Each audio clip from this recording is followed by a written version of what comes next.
Welcome to Erode அம்மாச்சி சமையல். இது நம்ம வீட்டு சமையல்.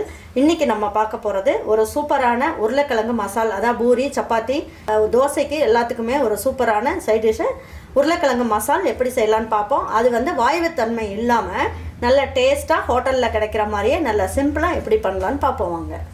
நம்மளோட சேனலில் சப்ஸ்கிரைப் பண்ணாதவங்க சப்ஸ்கிரைப் பண்ணிக்கோங்க. சமையல் குறிப்புகள்லாம் உடனே உங்களுக்கு வேணும்னு நினச்சிங்கன்னா பக்கத்தில் இருக்க பெல் பட்டனை அழுத்தி வச்சுக்கோங்க. அப்படியே ஃபேஸ்புக், இன்ஸ்டாகிராம், ஷேர் சேட்டை ஃபாலோ பண்ண மறந்துடாதீங்க. 1/2 கிலோ அளவுக்கு உருளைக்கிழங்கு நல்லா வேக வச்சு எடுத்து வச்சுருக்கேன். இப்போ இதுக்கு தேவையான அளவுக்கு எண்ணெய் ஊற்றிக்கலாம். பாருங்க, ஒரு 1/2 ஸ்பூன் அளவுக்கு கடுகும் ஒரு 2 பிஞ்ச் அளவுக்கு ஜீரகமும் போட்டுக்கலாம்.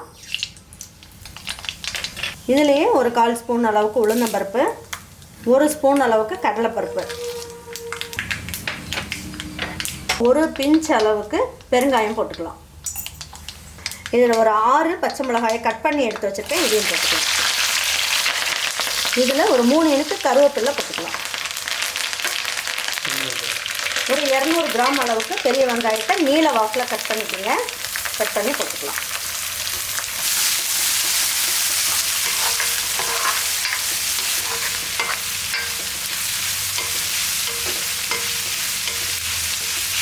இந்த உருளைக்கிழங்கு மசாலுக்கு தேவையான அளவுக்கு உப்பு போட்டுக்கலாம். ஒரு 1/4 ஸ்பூன் அளவுக்கு மஞ்சள் தூள் போட்டுக்கலாம்.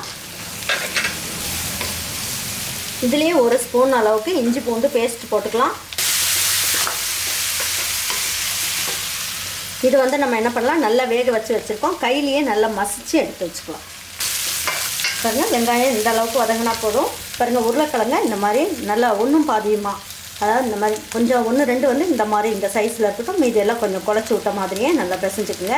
உருளைக்கிழங்கும் கொஞ்சம் நமக்கு கண்ணில் தெரியணும். அப்போ தான் சாப்பிட்றதுக்கு நல்லாயிருக்கும். இல்லைன்னா ரொம்ப குழன்னு போயிடும்.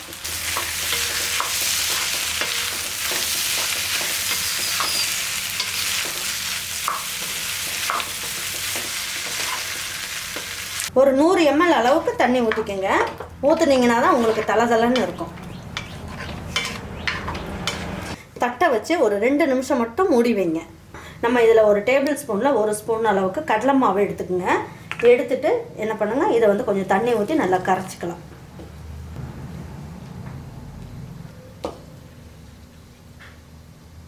பாருங்க, இப்போ உருளைக்கிழங்கு மசால் ரெடியாக இருக்கான்னு பார்ப்போம். பாருங்கள், நம்ம தண்ணி ஊற்றின தண்ணி எல்லாமே ஒன்றா சேர்ந்து இந்த வெங்காயம், உருளைக்கிழங்கு எல்லாமே நல்லா வெந்துருச்சு. இப்போ இந்த ஸ்டேஜில் நீங்கள் என்ன பண்ணுங்கள், நம்ம கரைச்சி எடுத்து வச்சுருக்கோம் இல்லைங்களா, 1 டேபிள் ஸ்பூன் அளவுக்கு கடலை மாவை நல்லா கரைச்சி எடுத்து வச்சுருக்கோம். இதையும் ஊற்றிக்கலாம். ஊற்றிட்டு நம்ம செய்யும் போது நல்லா திக்காகவும் கிடைக்கும். நல்லா தாராளமாக எல்லாருமே வச்சு சாப்பிட்லாம். நல்லா பாருங்கள், கெட்டியாக நல்லா வந்துருச்சு. பாருங்கள், 1/4 ஸ்பூன் அளவுக்கு சோம்பு தூள் மட்டும் லேசாக தூவி விட்டுருங்க.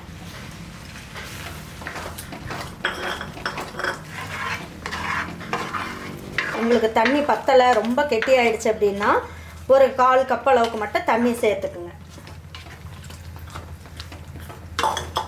1 நிமிஷம் மட்டும் மூடி வைங்க. பாருங்கள், 1 நிமிஷம் ஆயிடுச்சு. இப்போ கொஞ்சமாக மல்லி இலையை தூவி விட்டு நல்லா கிளறி விட்டுடலாம்.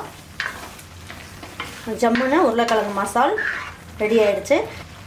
இப்போ ஸ்டவ் ஆஃப் பண்ணிடலாம். இதே மாதிரி செஞ்சு பாருங்கள். உங்கள் வீட்டில் இருக்க பிள்ளைங்க எல்லாருமே நல்லா ருசித்து சாப்பிடுவாங்க. உங்கள் வீட்டில் இருக்கவங்க எல்லாருக்குமே செஞ்சு கொடுத்துட்டு அவங்களுக்கெல்லாம் பிடிச்சிருந்ததுன்னா லைக் பண்ணுங்கள், ஷேர் பண்ணுங்கள், சப்ஸ்கிரைப் பண்ணுங்கள், மறந்துடாமல் கமெண்ட்ஸ் பண்ணுங்கள். தேங்க்யூ ஃபார் வாட்சிங் ஈரோடு அம்மாச்சி சமையல். தேங்க்யூ.